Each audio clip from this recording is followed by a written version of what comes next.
Hi everyone, I'm Sue Stacy, and this is In Conversation, where I talk with educators who I have admired or been influenced by over the years, innovators and thinkers. And today I'm very glad that we are being joined by Jennifer Azzariti, who is an early childhood educator and ceramic artist in the Washington, D.C. area, who for many years has been inspired and influenced and interested in the philosophies of Reggio Emilia. Presently, she's the Atelierista and pedagogical director at the St. John's Preschool in Washington, D.C. But I first met Jen during a study tour at the remarkable MELC, where she was the studio teacher. And somehow here in Canada, and I think this was back in the 90s, somehow our center in Canada had received a flyer in the mail, a very modest little sort of paper flyer. This is before the days of, internet and online learning, um, about a Reggio-inspired school in Washington, D.C. that we had never heard of, the Model Early Learning Center. We'd never had any contact with them. I don't know how they found us. But since we were deep into an initial exploration of Reggio Emilia, off we went to Washington, D.C., to this wonderful study tour where I met Jen. And we were transformed by what we saw there at the Model Early Learning Center, which was housed in the Children's Museum. Their image of the child was evident everywhere in everything they did. In the stunning environments, the documentation, which it was the first time we had seen documentation panels, everything they did, the way the materials were curated was really transformative for us. It really transformed our practice when we came home. So Jen, welcome and thank you for being here. Thank you so much. It's very early in the morning for us.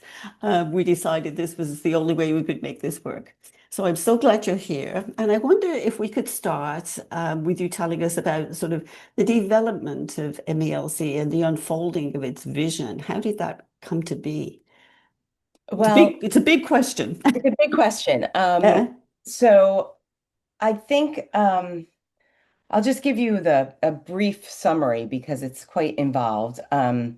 So Anne Lewin Benham was the head of the TNLC, which is the National Learning Center, and that was a big umbrella for many programs, including the Capitol Children's Museum in Washington, D.C. There was the Options Middle School. And Anne, her whole life, she was a Montessori teacher um, to start with. And she really, really wanted to develop a high quality early childhood program. And she dedicated the entire top floor of the Children's Museum, which was immense, to a program that she started. I believe it was 19, I had to get my notes for this because it was a while back.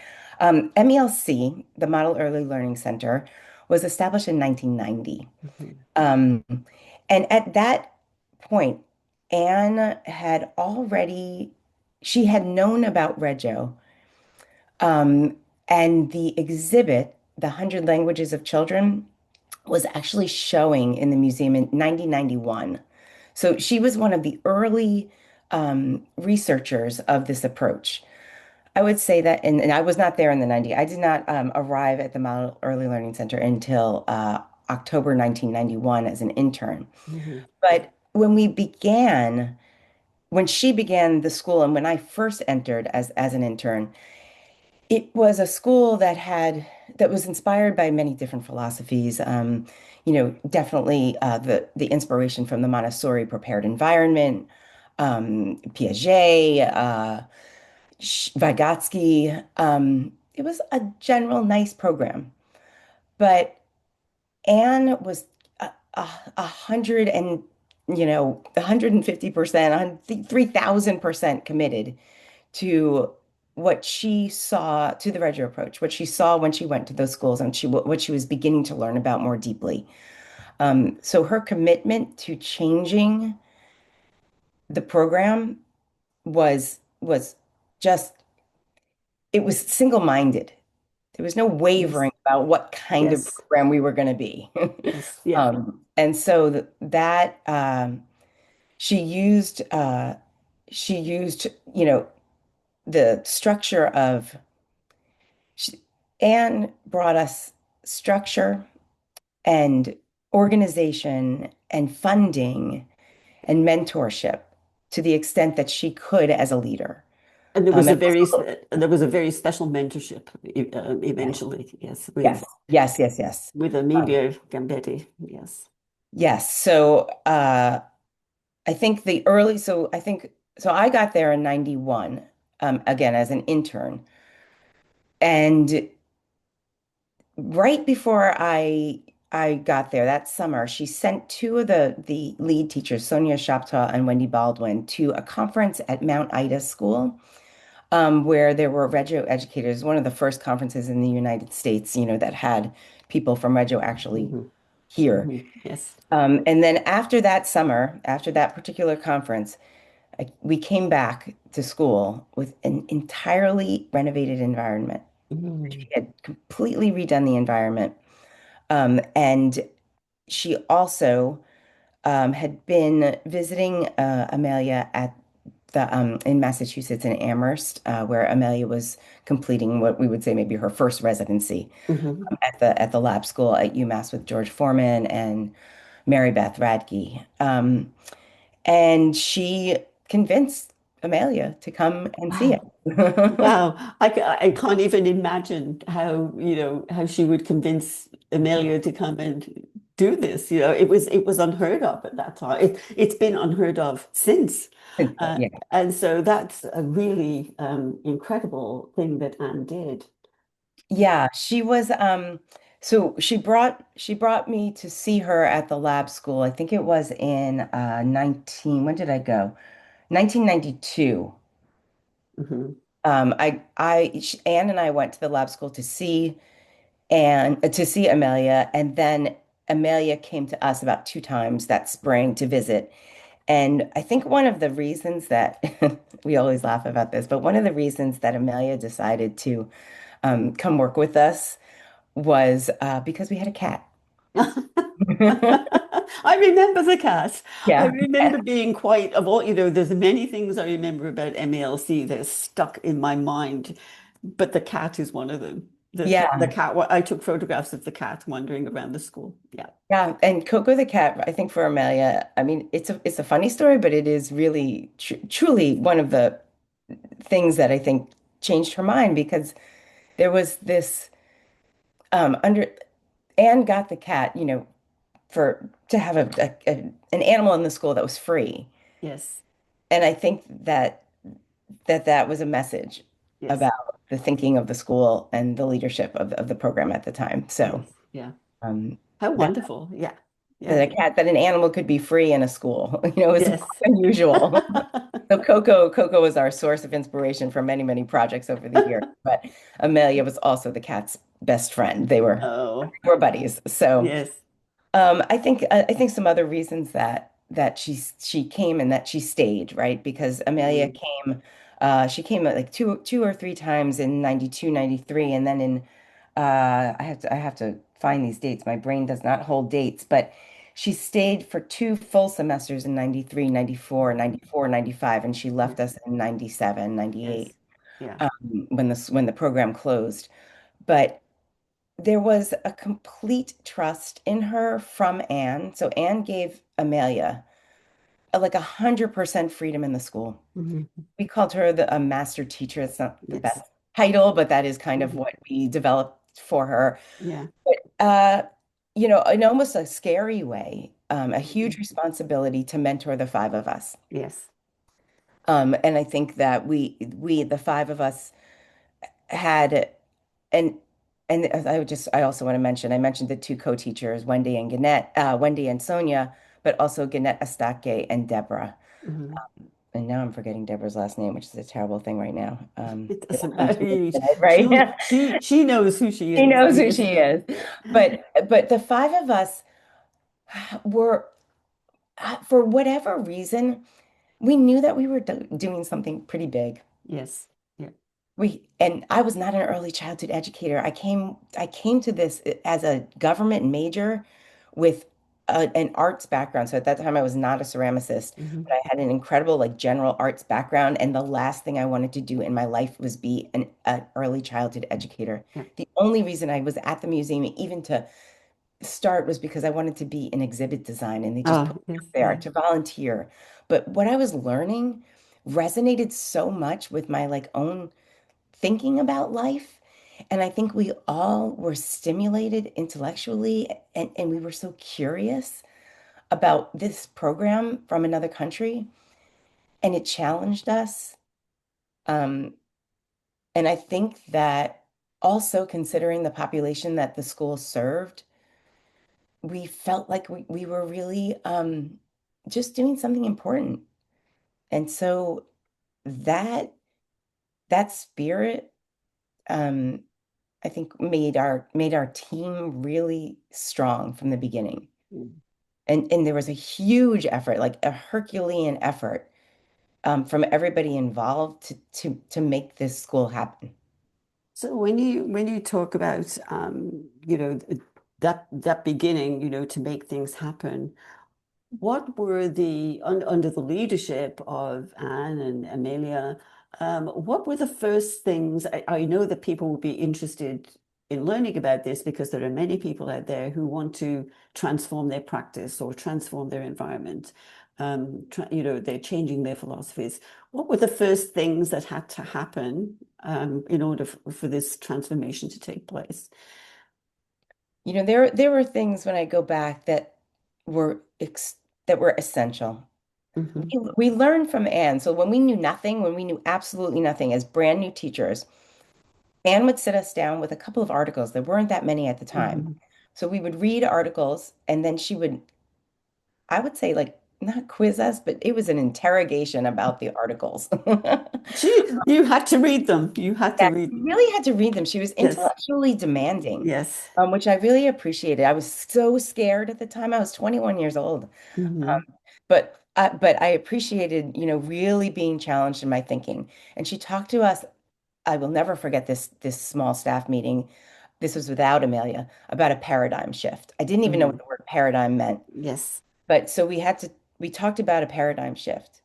We examined very, very carefully images from Reggio Emilia. So we started Hmm. with the images that at that time Anne was allowed to take in the schools. Hmm.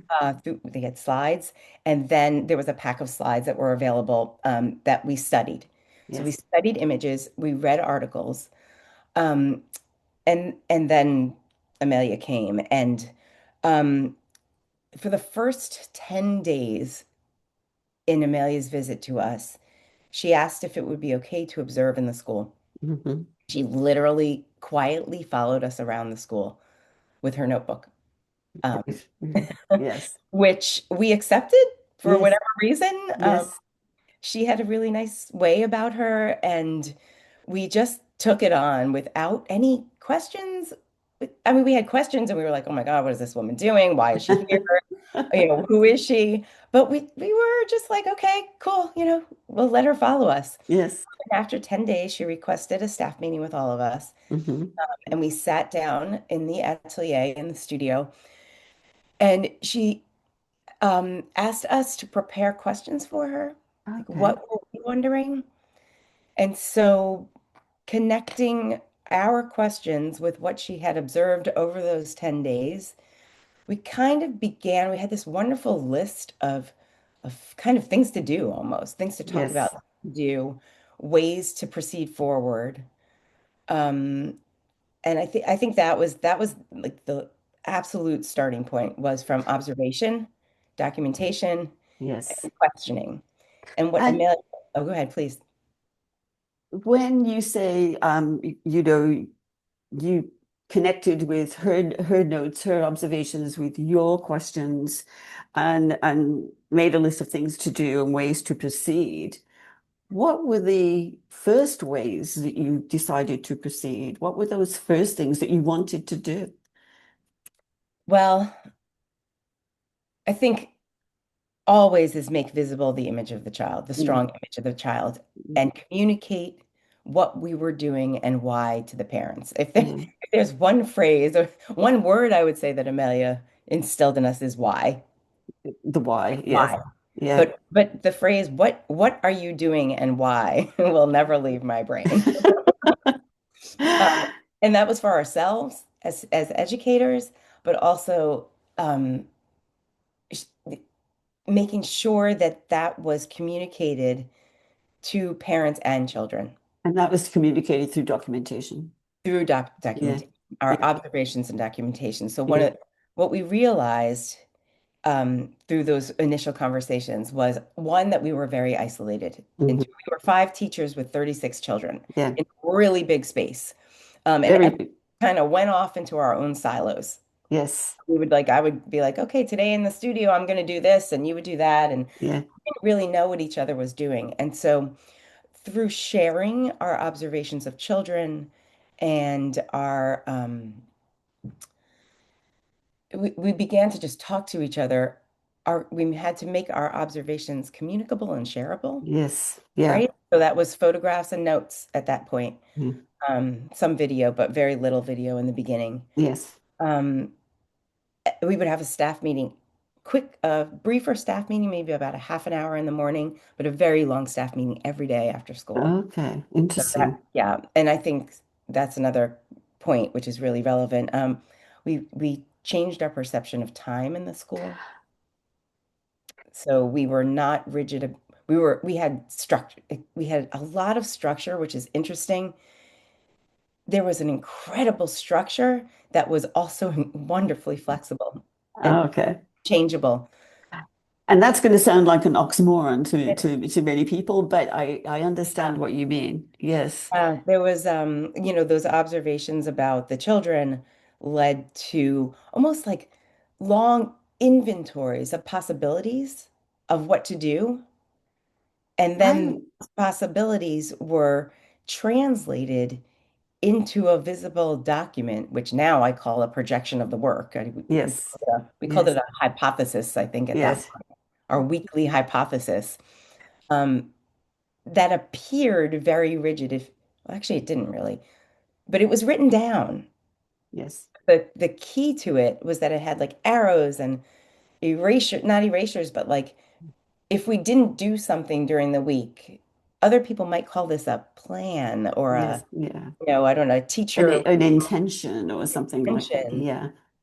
But if something didn't happen or if we changed it, we would always record why so you could see the train of thought and the thinking about Yes. why things didn't happen. Yes. Those documents, again, that was another form of visibility. Um, Yes. and I think also accountability. Yes. Um, it's interesting that you should use that expression, the inventories of possibilities. It makes me recall Carlina and Rinaldi saying, referring to a basket of possibilities. Yes. And I use that term a lot in my own work with adults as a consultant. Often it's around the practices of Reggio Emilia. I keep bringing up this idea of a practice, a basket of possibilities, because you can move forward with those possibilities, or if because of what you're observing it needs to change, you can abandon that possibility. And so there is this projection, these intentions, but there's also incredible flexibility. And I think that flexibility is something in North America that some people struggle with. It might be new to them or not part of their training. But when we read and watch what's happening in Reggio Emilia, that responsiveness, that flexibility is always there, even in the Yeah. great big year-long projects. Yeah, it's So not spontaneous. yes, It's not right. spontaneous. No, it's not spontaneous, and Yeah. it's not. I think you mentioned earlier time, Yeah. and it's really interesting because that you should bring that up today, the role of time in all of this, because it's something that most of the people that I work with as a consultant struggle with time, not having enough of it. And I'm always, putting forth the idea of unhurried time for Mhm. children to become engaged, to play out their ideas, to think together, to get into a state of flow, if you like, with their inquiries. And this perception of time, how did that change for you, the perception of time? I think people really struggle with this. I mean, it was so practical. I mean, it was Mhm. there was a specific moment that I can remember, which was that lunch was a disaster. Ah, yes. It was just it was just like going from the end of the day, the end of the morning to bathrooming to lunchtime. Yes. Big Amelia, transition. at that transition, Yes. Yeah. Amelia clocked that at 12 to the end of lunch at 12 minutes. What? 12 minutes it took us. I mean, Um, it's unfathomable with 36 children that this is what happened there. We were so hurried about things. And so when we realized that, when we actually had like tangible facts about those yes. observations are, they're so important Oh, to have yes. kinds of details. We would have never seen that. Yeah. Um, but when we realized how rushed we were, we completely revamped our that transition. And the results from that was not only like peace and relaxation on the part for everybody, children and teachers alike, but increased like conversation and dialogue and enjoyment of each Yes. other. Yes. And we were able to listen to each other more and just it was just better. And it was just a small example of how much rethinking that the way we think about time, that projects and experiences can be a day, a month, a year, 2 years, that we just started to think differently And about I how. think and I think it's really important, not just once, but over and over again, over time, to re-examine our rhythms and Yeah, our routines because we fall into scripts, which I've written about. I use that word scripts because they tend to become rote unless they are re-examined. And it sounds like you re-examined everything.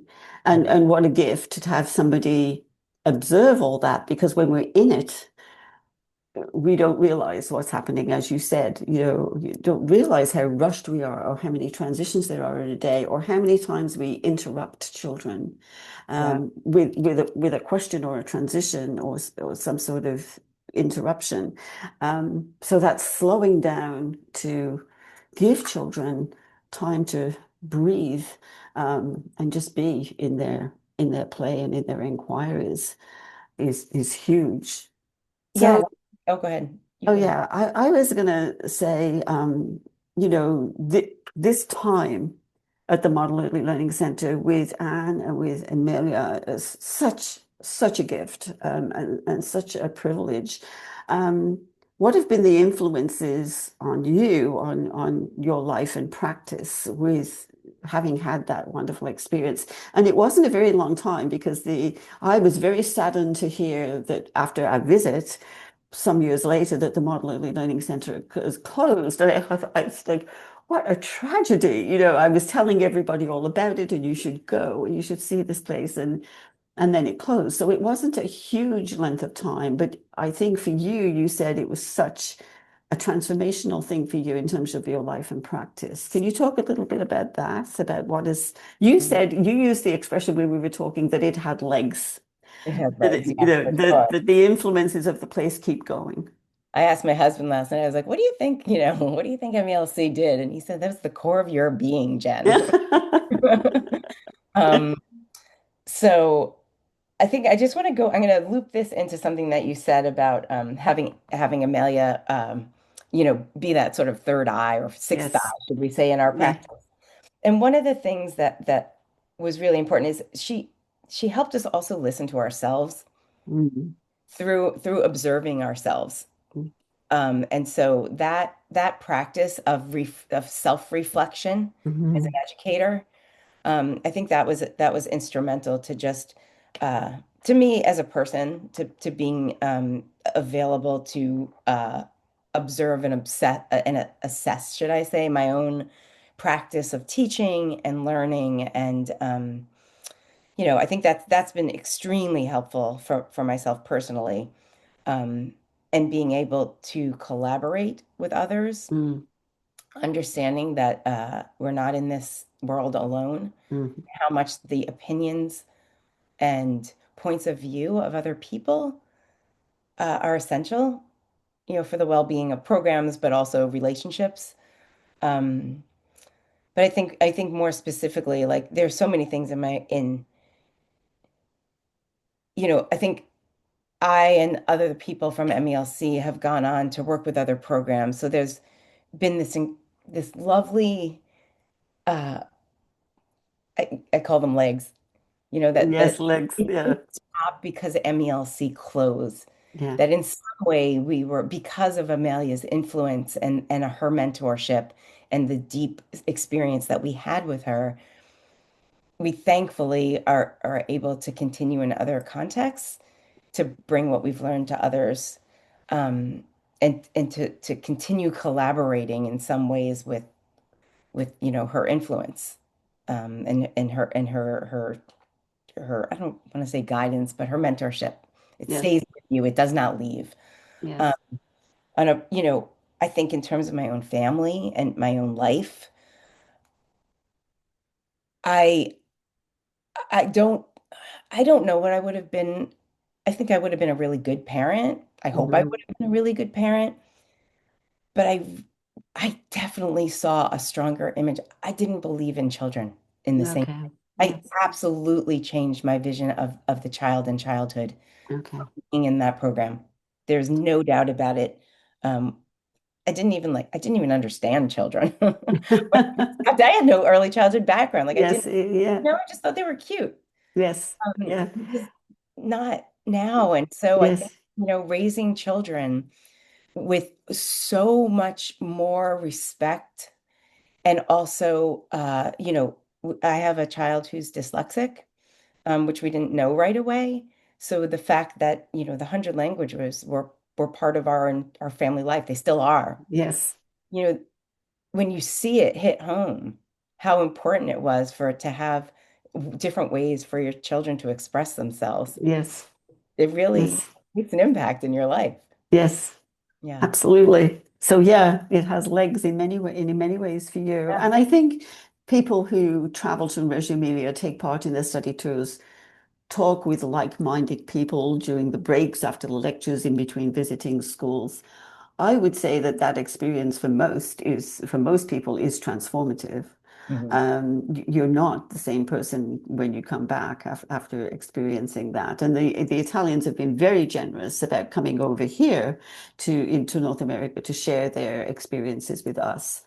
And for me, one of the biggest influences, as you know, people might know my writing, it has been documentation. Yeah. Um, as a as a language, as a tool.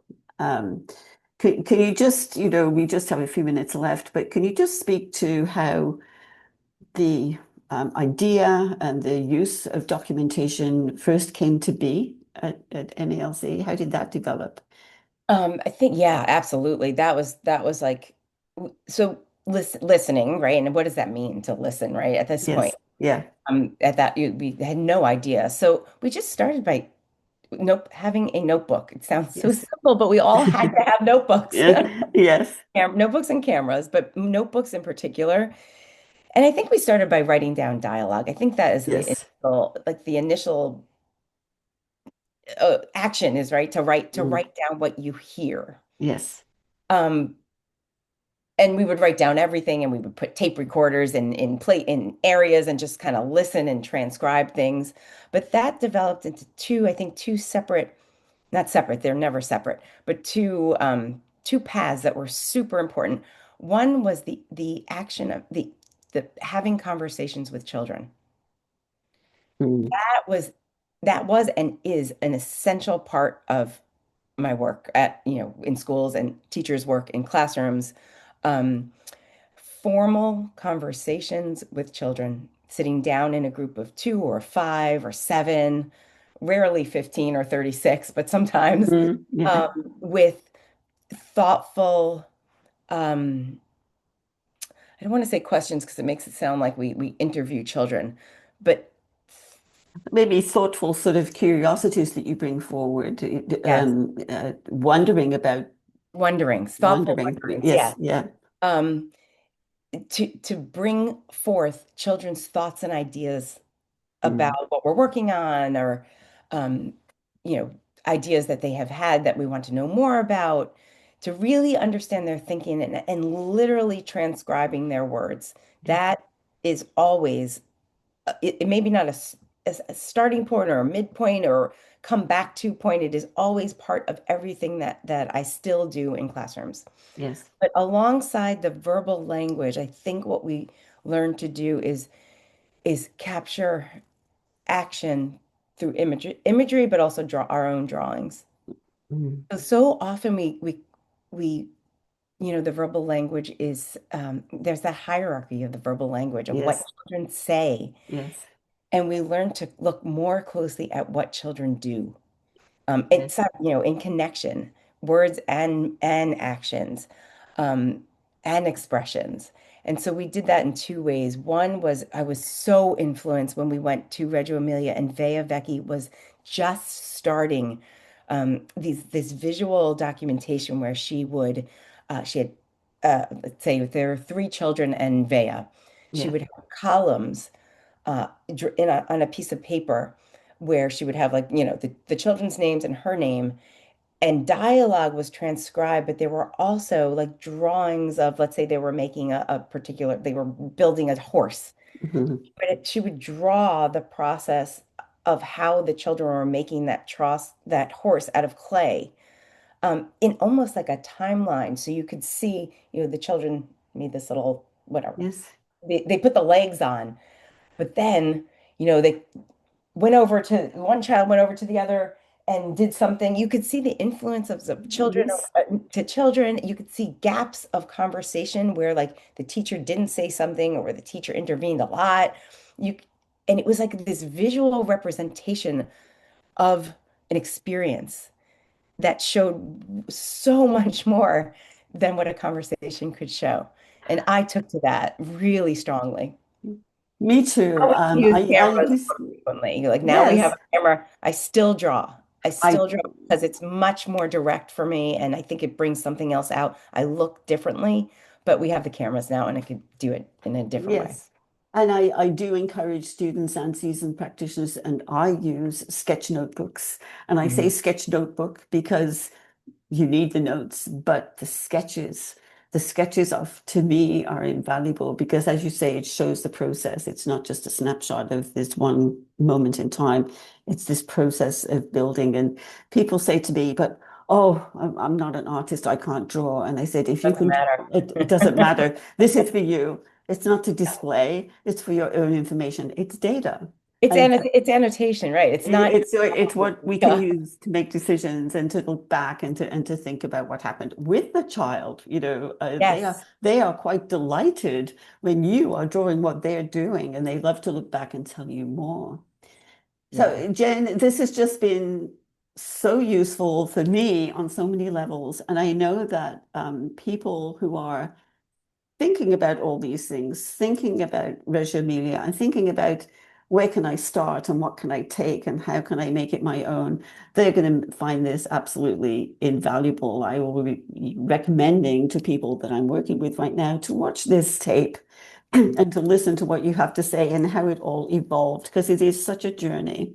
Yeah. Thank Still you is. Still so is. much for Yeah. being, joining me so early in the morning and My pleasure. sharing your experiences. I really appreciate it. Thank Thank you you. so much. Bye bye. Bye.